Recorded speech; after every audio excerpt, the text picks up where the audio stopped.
All right, guys, today we're gonna be doing a deep dive into the butt wink, why it occurs, if there's a potential fix for it, and if it does not, put that unwanted strain or stress on the low back.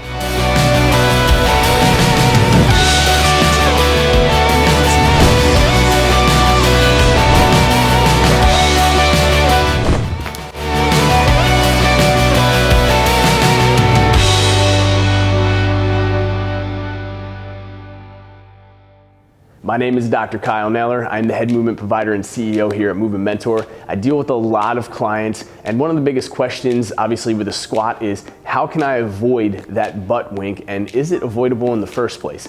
So with this deep dive and wanting to jump in, before we really have to start with the anatomy. So what is the anatomical structure? And that is the bottom line when it comes to the reason why the butt wink occurs. So I'm gonna grab the spine here. When we look at the anatomy of the hip, that's what we need to look at for the butt wink. This right here is your femur, okay, your thigh bone, and then we have the pelvis. This creates the ball and socket joint. When you have the ball and socket joint, obviously it moves up and down, and depending on where your squat stance is, what's gonna happen is as you squat down, this thigh bone is going to flex and move up. As it moves up, at some point, it will come in contact with that superior rim so the top rim here portion of the acetabulum, of that socket joint, okay? So when it comes in contact, or when it's going to come in contact, your body is going to adapt and compensate just so that way it can execute the movement of the squat to get a little bit further depth-wise. And what it's gonna do is scoop under. When it scoops under like that and rounds out, that allows the thigh bone then to continue moving and flexing up to give it more room for a deeper squat, right? So when we look at that anatomically, really the number one thing to take away from the anatomical structure here is that a butt wink is inevitable. I am inevitable. It will happen at some point. Now, I know you're probably thinking to yourself right now, okay, well, hold on, because I know, maybe I have a butt wink or my friend has a butt wink, but another person here doesn't. Everybody at some point will have a butt wink. The difference is anatomy. Some people are different, right? Everybody's individualized. Your socket joints can shape and have a different direction to them, whether they point out a little bit more, some are a little bit deeper. Now, with that being said, genetics will play a huge role, okay? Some people genetically will be able to get a little bit lower without that butt wink occurring. You, maybe not so much. Now, it doesn't mean, however, though, you cannot do something to potentially not fix it, but potentially allow yourself to get deeper and avoid the butt wink. But before we jump into doing that and really wanting to know how we can potentially fix, or I should say improve the depth of the butt wink, we want to jump into figuring out really the anatomy a little bit more as far as people and jumping into the squat, and if it puts unwanted strain and stress on the low back, because that is the biggest question, right? Does this put unwanted strain and stress on the low back? The answer is yes and no. Response? Yeah, I have a response. What? I know, I can't give you a straight answer. So here's why. The answer is no, not necessarily, because when you jump into a butt wink, we do realize that there is now a neutral range for the low back. And what that means is it's not one static position anymore. We understand that there is a certain range of neutrality. So a neutral range, so to speak, okay? That's a good thing, because what that means is as you go into the butt wink, depending on how drastic that winking is, you could be okay, right? It could stay in that neutral position. It may only move a few degrees and you would be okay under load. But, pun intended. Obviously, there's always the other side to this, and that is going to be yes. Now, here's the thing. With the butt wink in and of itself, the butt wink, it rounds the low back out sometimes. Now, that's when it's dangerous. For some people, a lot of times if you're looking at an Olympic lifter, they will start in a more extended position with their low back, which means if we have a neutral position, which is right here, okay, and again, there's a neutral range, but if they're starting in an extended position a lot of times, their butt wink will allow them to come back to that neutral position, right? So I'll exaggerate it if you didn't see that subtle movement. A lot of times they'll start with that anterior pelvic tilt, with that low back in the extended position.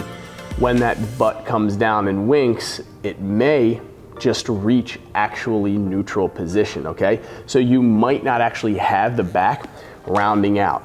Now, on the contrary to that, of course, you have people that go down that butt wink and maybe they start an extension or maybe they start in neutral, but as it winks, it will round out the low back.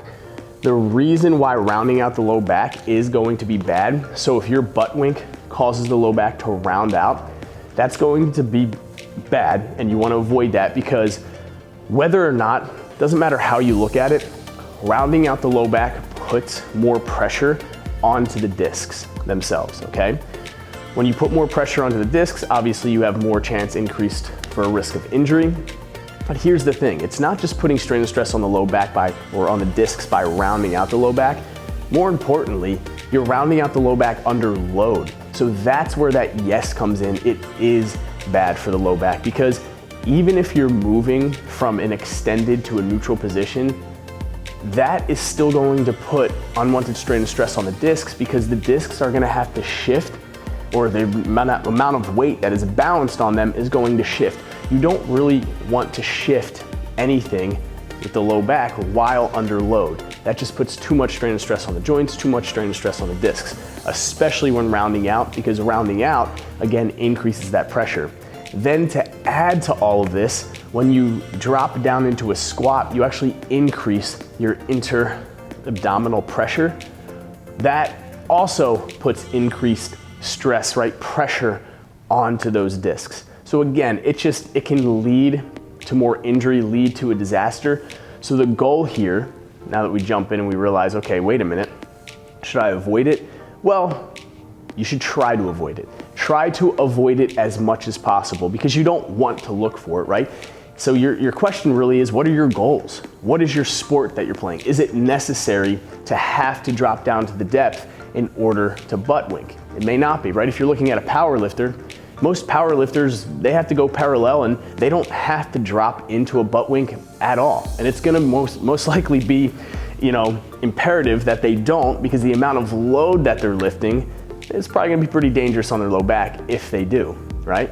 The next though is gonna be, power lifter. No, I just said a power lifter. Next is gonna be an Olympic lifter. Olympic lifter, right, with them dropping down much lower, going overhead, snatching, cleaning, things like that, they have to drop underneath the bar, drop to a much further depth. So yes, it is most likely going to have to be necessary to butt wink in order to get to that depth. Therefore, yes, they have to do that. So what can they do in order to strengthen that? Well, it's gonna be strengthening the core, right? To make sure that their core is strong enough to take that pressure, to take that load getting underneath the bar in that rounded or butt wink position, to ensure that they build resilience and they don't injure themselves at the end of the meet, right?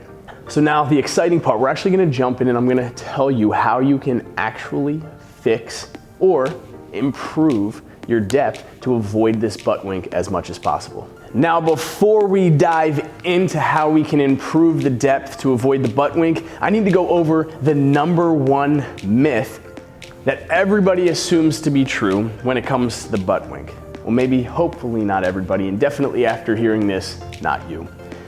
So the biggest myth here surrounding the butt wink is that it's due to hamstring tightness. It is not at all possible to be due to hamstring tightness. Let me tell you why. So the thought of it is that when you drop down into a squat, the hamstring tightness is going to pull on your pelvis as they attach up through here, and it's gonna pull down and round the back out. Here is why it doesn't happen.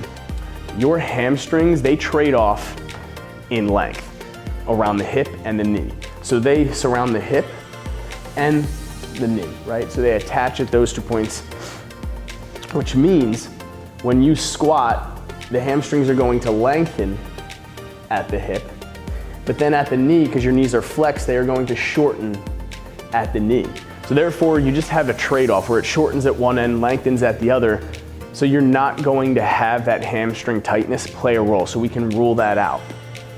However, there are two things, and that's what we're gonna be going over. There are two things that you can do and two things that matter when it comes to being able to improve that butt wink.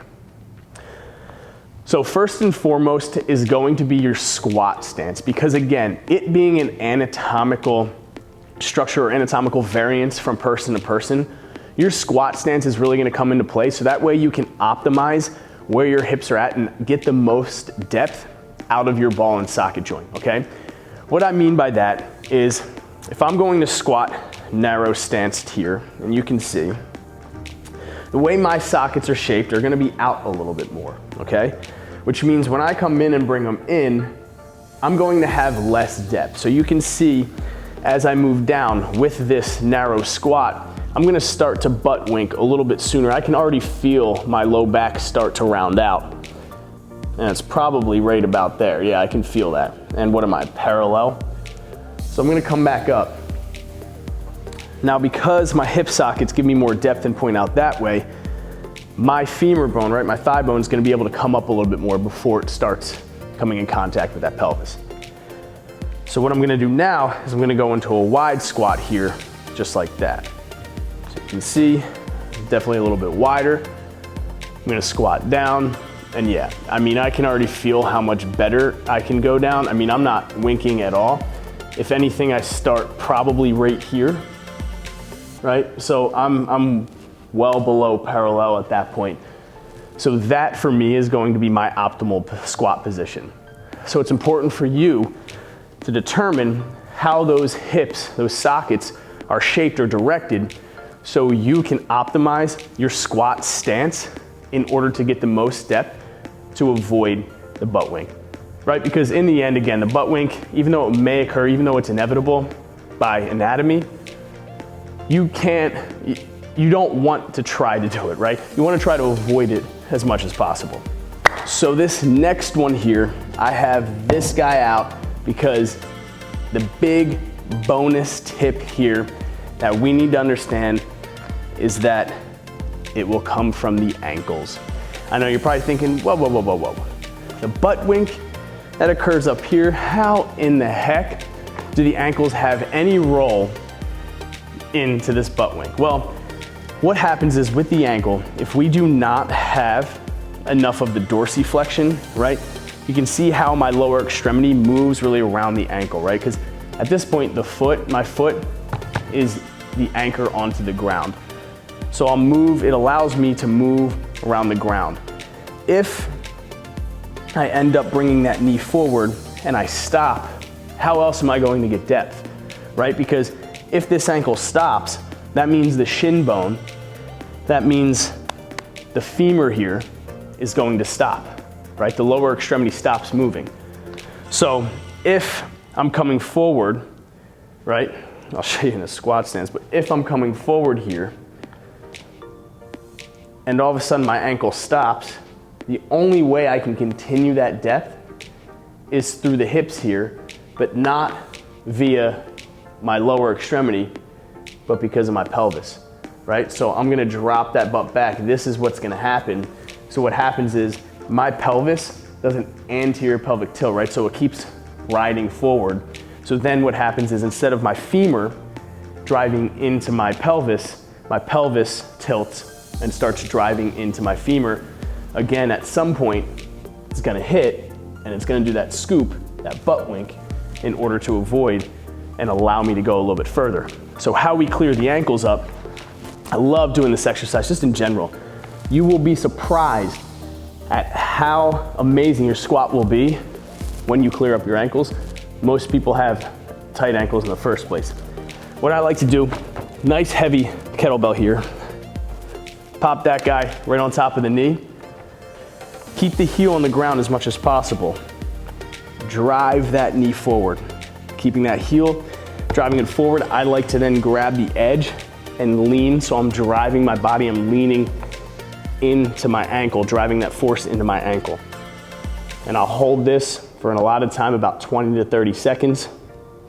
Great way, again, to optimize your squat. Add this to your warm-up. I actually have a video coming for, you can check them out on squat stability, squat mobility overall, and then of course a great squat warm-up that you can use. And this plays into knee stability to your ankle. another video on that, going into how to keep that knee stable. So with that being said, the two biggest things again are going to be your squat stance and the ankles in order to avoid as much as possible that butt wink.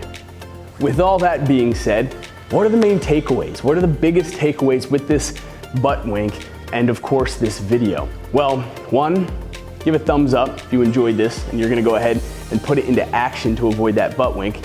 But really, the biggest takeaways are one, the butt wink, due to anatomical structure on everybody, is inevitable. Again, genetically, some people with that anatomic variance, some people can get a little bit lower before it kicks in, other people not so much, right? Number two, there are ways to improve it though, right? With increasing that ankle dorsiflexion and then making sure that you optimize your squat stance. And then of course, the biggest myth here is the hamstring tightness has nothing to do with the butt wink, so you can just throw that out the window.